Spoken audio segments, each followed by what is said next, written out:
नमस्कार बच्चों, ई हिंदी शाला में एक बार फिर से आप सभी का स्वागत है। आशा है कि आप सभी स्वस्थ और प्रसन्न होंगे। आइए आज की कक्षा की शुरुआत करते हैं। आशा है कि आपने पाठ अकबरी लोटा पढ़ लिया होगा। हमारी अन्य वीडियो अवश्य देखी होगी जिसमें अकबरी लोटा पाठ पढ़ाया गया था। तो आज की वीडियो में हम शब्दार्थ, मल्टीपल चॉइस प्रश्न और लघु प्रश्नोत्तर तथा विस्तृत प्रश्नोत्तर पर चर्चा करेंगे। तो तैयार हैं? आइए शुरू करते हैं। सबसे पहले आते हैं पाठ के शब्दार्थ, यानी कि कठिन शब्दों के अर्थ आपको बताए जाएंगे। पहला शब्द है रोब। रोब माने अकड़। दूसरा शब्द है मुडेर। मुडेर होता है छत का किनारा। इसके बाद आती है गाथाएं। गाथाएं माने कहानियां। विपदा मुसीबत को कहा जाता है। खुख माने खाली हाथ। हेखड़ी अकड़। उधेड़बुन यानी कि सोच विचार करना। बेढंगी यानी कि बेकार। प्रकट करना यानी कि सामने आना या फिर उपस्थित होना। डामल फांसी देश निकाला को कहा जाता है। अदब यानी कि सम्मान। प्रतिष्ठा इज्जत। वेग यानी कि गति। ओझल का अर्थ है गायब होना। ईजाद का मतलब है खोज या आविष्कार। प्रधान का अर्थ होता है मुख्य। प्रकांड यानी कि बहुत बड़ा, जिसे कि एमिनेंट कहा जाता है। कोश खजाने को कहा जाता है। और नख शिख माने सिर से लेकर पैर तक। अगला शब्द है उल्का। उल्का आकाशीय पिंडों को कहा जाता है, जिसे अंग्रेजी भाषा में मिटियोर कहा जाता है। अंतर्धान यानी कि गायब हो जाना। वजू पूजा करने का एक तरीका होता है। म्यूजियम अजायब घर को कहते हैं। और मॉडल प्रतिरूप। फैंसी दाम यानी कि अच्छी कीमत देना। सुशिक्षित माने कि बहुत अच्छे से पढ़ा लिखा। ताव जोश को कहा जाता है। निछावर का अर्थ होता है बलिदान करना। संग्रह यानी कि इकट्ठा करना या जमा करना। सांगो पांग सभी अंगों पर ठीक तरह से। कूची सफेदी करने वाला जो ब्रश होता है उसे कूची कहा जाता है। पारसाल यानी कि पिछले साल। निरीह का अर्थ है बेचारा। और विज्ञ का अर्थ होता है विद्वान या फिर ज्ञानी। सिकड़ी गले में जो सोने की चेन पहनी जाती है उसे कहा जाता है। पुष्ट यानी कि पीढ़ी। तन्मयता बड़ी लगन से कोई काम करना। आइए अब जाने थोड़े मल्टीपल चॉइस क्वेश्चंस यानी कि बहुविकल्पीय प्रश्न। पहला प्रश्न है अकबरी लोटा कहानी के लेखक कौन है? सदानंद वर्मा, आनंद वर्मा, अन्नपूर्णानंद वर्मा या फिर अन्नपूर्णानंद शर्मा। ध्यान से सोचें तो उत्तर आपको आता होगा। यदि उत्तर आता है तो नीचे कमेंट बॉक्स में अवश्य लिखिएगा। चलिए दूसरा प्रश्न देखते हैं। झाऊलाल की पत्नी ने कितने रुपयों की मांग की? 200 रुपए, 250 रुपए, 125 रुपए या फिर 300 रुपए। चलिए, मुझे लगता है कि आपको इसका प्रश्न का उत्तर भी आता होगा। अगला है लाला झाऊलाल कहाँ रहते थे? काशी के ठठेरी बाजार में, वाराणसी के ठठेरी बाजार में, बनारस के ठठेरी बाजार में या फिर उपर्युक्त सभी। बच्चों, ये प्रश्न थोड़ा सा उलझाने वाला हो सकता है, लेकिन उत्तर बड़ा ही सरल है, उपर्युक्त सभी, क्योंकि बनारस, काशी और वाराणसी एक ही स्थान के नाम हैं। अगला प्रश्न है लोटे की तुलना किसके साथ की गई है? डमरू और चिमटा, चिलम और मटका, डमरू और सुराही या फिर डमरू और चिलम। बिल्कुल ठीक कहा आपने, डमरू और चिलम के साथ। पत्नी को रुपए न दे पाने की स्थिति में लाला झाऊलाल का क्या होता? दामल फांसी की सजा होती, पत्नी से झगड़ा होता, पत्नी की नजर में गिर जाते या उपर्युक्त सभी। ध्यान से सोचिए, पत्नी की नजरों में गिर जाते। अगला प्रश्न है लाला ने पत्नी को कितने दिनों में रुपए देने की बात की? 6 दिन, 5 दिन, 7 दिन या फिर 8 दिन। ध्यान से सोचिए, 1 सप्ताह का समय मांगा था, यानी कि 7।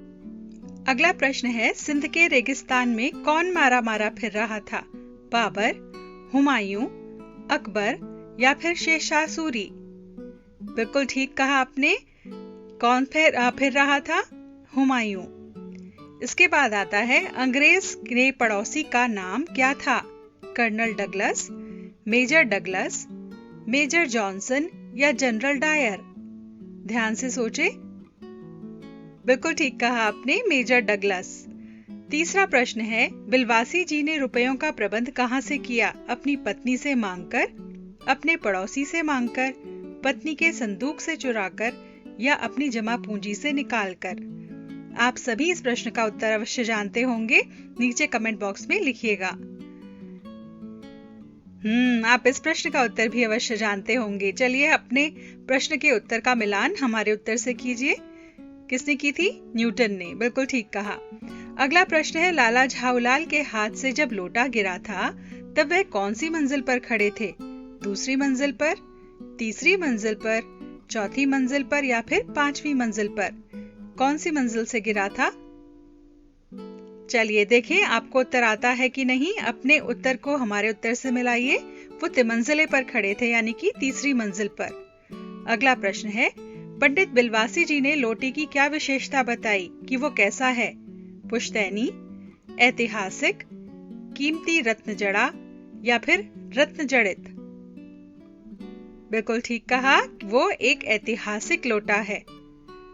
अगला प्रश्न है, अचानक गली में जोर का हल्ला क्यों हुआ? क्या कारण था? लड़ाई झगड़े के कारण, चोर पकड़े जाने के कारण, गली में लोटा गिरने के कारण या अंग्रेज को देखने के लिए? आप इसका भी उत्तर जानते हैं। चलिए हम बताते हैं, गली में लोटा गिरने के कारण। अगला प्रश्न है, 2 और 2 जोड़कर लाला झाऊलाल ने किस स्थिति को समझ लिया था?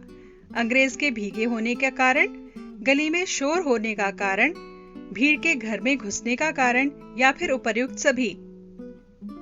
बहुत ही सरल है उत्तर, उपर्युक्त सभी। ये सभी कारण थे जो वो समझ गए थे। अगला है, लोटे की रफ्तार किसकी रफ्तार से भी तेज थी? तूफान से, रोशनी से, उल्का की चाल से या फिर घोड़े की चाल से? उल्का की गति को भी लजाता हुआ जा रहा था लोटा, तो इसका उत्तर होगा उल्का की चाल से। आइए अब देखते हैं थोड़े प्रश्न उत्तर।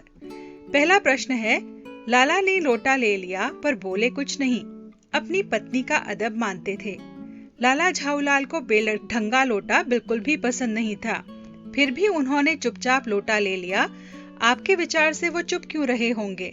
अपने विचार लिखिए। चलिए देखते हैं उत्तर क्या है। एक सभ्य मनुष्य अपनी पत्नी का सम्मान करता है। लाला झाऊलाल सभ्य मनुष्य थे। कहानी में लाला झाऊलाल 6 दिनों तक रुपयों का इंतजाम नहीं कर पाए थे, इसीलिए वे बहुत दुखी और शर्मिंदा थे। शायद इसीलिए उन्होंने लोटा ले लिया और पत्नी को कुछ कहे बिना ही पानी पीने लगे। अगला प्रश्न है, लाला झाऊलाल ने फौरन 2 और 2 जोड़कर स्थिति को समझ लिया था। आपके विचार से लाला झाऊलाल ने कौन कौन सी बातें समझ ली होंगी? अभी हमने पिछले बहुविकल्पीय प्रश्न में भी इसका उत्तर देखा था। आइए देखें। लाला झाऊलाल के भीड़ को जब उनके घर में घुसते हुए उन्होंने देखा, वो समझ गए कि उनके हाथ से जो छूटा हुआ लोटा है वो जरूर किसी के ऊपर नीचे जा गिरा है, जिसकी शिकायत लेकर ये भीड़ उनके घर में घुसी आई है। भीड़ में सबसे आगे दिखने वाला एक अंग्रेज सिर से लेकर पैर तक भीगा हुआ था, जिससे उन्हें यह पता चल गया कि लोटा उसी पर गिरा है। अगला प्रश्न है, बिलवासी जी ने रुपयों का प्रबंध कहां से किया था? लिखिए। आप सभी जानते हैं कि उन्होंने रुपयों का प्रबंध कहां से किया था। आइए देखें उत्तर क्या है। बिलवासी जी ने रुपयों का प्रबंध अपनी पत्नी के संदूक से रुपए चोरी करके किया था। चाबी उनकी पत्नी की सोने की चेन में बंधी रहती थी। उन्होंने चुपचाप उसे उतारकर ताली से संदूक खोला और रुपए निकाल लिए थे। बाद में वे रुपए चुपचाप उन्होंने वहीं वापस रख दिए थे। उनकी पत्नी कुछ भी नहीं जान पाई थी। आइए देखें अगला प्रश्न। आपके विचार में अंग्रेज ने यह पुराना लोटा क्यों खरीद लिया होगा? चलिए देखें। अंग्रेज पुरानी ऐतिहासिक चीजों को संग्रह करने का शौकीन था। उसका पड़ोसी मेजर डगलस पुरानी चीजों में उससे बाजी मारने का दावा करता रहता था। उसने एक दिन एक अंडा दिखाकर कहा था कि वह दिल्ली से जहांगीरी अंडा 300 रुपए में खरीद कर लाया है। इसीलिए वह अंग्रेज भी उस लोटे को दिखाकर मेजर डगलस को नीचा दिखाना चाहता था और स्वयं को श्रेष्ठ सिद्ध करना चाहता था। देखें अगला प्रश्न क्या कहता है। पंडित बिलवासी मिश्र कहाँ आते दिखाई पड़े और उन्होंने आते ही क्या किया? उत्तर है, पंडित बिलवासी मिश्र भीड़ को चीरते हुए आंगन में आते हुए दिखाई पड़े। उन्होंने आते ही पहला काम यह किया कि अंग्रेज को छोड़कर बाकी सभी जितने लोग थे उन्हें बाहर का रास्ता दिखाया और फिर आंगन में कुर्सी रखकर उस पर अंग्रेज को बैठने के लिए कहा। अगला प्रश्न है, पंडित बिलवासी मिश्र ने लाला झाऊलाल को पहचानने से इनकार क्यों कर दिया? सोचिए जरा। इसका उत्तर लिखित रूप में आपको नहीं दे रहे हैं, मौखिक रूप में बताते हैं। जब पंडित बिलवासी मिश्र ने उस अंग्रेज को देखा, उसके हाथ में लोटा है, तो उन्हें एक अचानक योजना सूझी होगी। उन्हें लगा होगा कि इस लोटे को इसे ऐतिहासिक बताकर बेचा जा सकता है और रुपयों का प्रबंध किया जा सकता है। तो इसीलिए उन्होंने लाला झाऊलाल को पहचानने से इनकार कर दिया ताकि वह ये बात न समझ जाए कि ये दोनों आपस में मिले हुए हैं। अगला प्रश्न है, पंडित बिलवासी मिश्र को अपने ही घर में चोरी करने की आवश्यकता क्यों पड़ी होगी? आप सोचकर बताइए। चलिए उत्तर हम बताते हैं। इसका अर्थ ये हो सकता है कि जो पंडित बिलवासी मिश्र हैं वो अपनी पत्नी से रुपए नहीं मांग पा रहे होंगे, या यदि वो मांगते तो शायद पत्नी इनकार कर देती, परंतु उन्हें अपने मित्र की मदद करनी थी, इसीलिए उन्हें अपने ही घर में चोरी करनी पड़ी।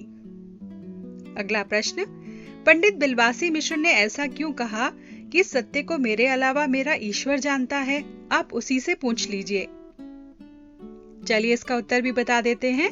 इसका उत्तर होगा कि पंडित बिलवासी मिश्र अपने दोस्त को यह नहीं बताना चाहते थे कि वो अपने घर में ही पैसे चुरा कर लेकर आए हैं। इससे उनकी पत्नी का अपमान होता और उनकी भी इज्जत नीचे हो जाती, और ईश्वर से पूछना संभव नहीं था, तो इसलिए उन्होंने ऐसा कहकर छोड़ दिया। अगला प्रश्न है, पंडित बिलवासी मिश्र ने लोटे के विषय में अंग्रेज को क्या बताया? इसका उत्तर होगा, पंडित बिलवासी मिश्र ने अंग्रेज को लोटे के बारे में बताया कि एक ऐतिहासिक लोटा है, इसे अकबरी लोटा के नाम से जाना जाता है। प्रश्न 10 है, लोटे का नाम अकबरी लोटा कैसे पड़ा? बच्चों, इस प्रश्न का उत्तर आप सरलता से स्वयं लिख सकते हैं। यहाँ आपको वो वाली कहानी लिखनी है और अपने शब्दों में लिखनी है जो कि पंडित बिलवासी मिश्र ने अंग्रेज को सुनाई थी। अगला प्रश्न है, क्या होता अगर अंग्रेज लोटा ना खरीदता? सोचिए क्या हो सकता था। कई स्थितियां हो सकती थी यहाँ पर। यदि अंग्रेज लोटा नहीं खरीदता तो हो सकता है कि बिलवासी जी को अपनी घर से चुराए गए पैसे जो हैं वो लाला झाऊलाल को देने पड़ते। हो सकता है उनकी पत्नी उनकी चोरी पकड़ लेती, उनके घर में लड़ाई होती। तो कई स्थितियां यहाँ पर हो सकती हैं। तो बच्चों, ये तो थे इस पाठ के प्रश्न उत्तर। आशा है कि आपको प्रश्न उत्तर अच्छे से समझ में आ गए होंगे। आप हमारे साथ साथ प्रश्नों के उत्तर दे पा रहे होंगे, और जिन प्रश्नों के उत्तर नहीं आते होंगे उनके प्रश्न के उत्तर आप सरलता से हमसे जान गए होंगे। तो एक नई वीडियो के साथ शीघ्र ही आपसे फिर से मुलाकात होगी। तब तक के लिए आपसे विदा चाहते हैं। विदा।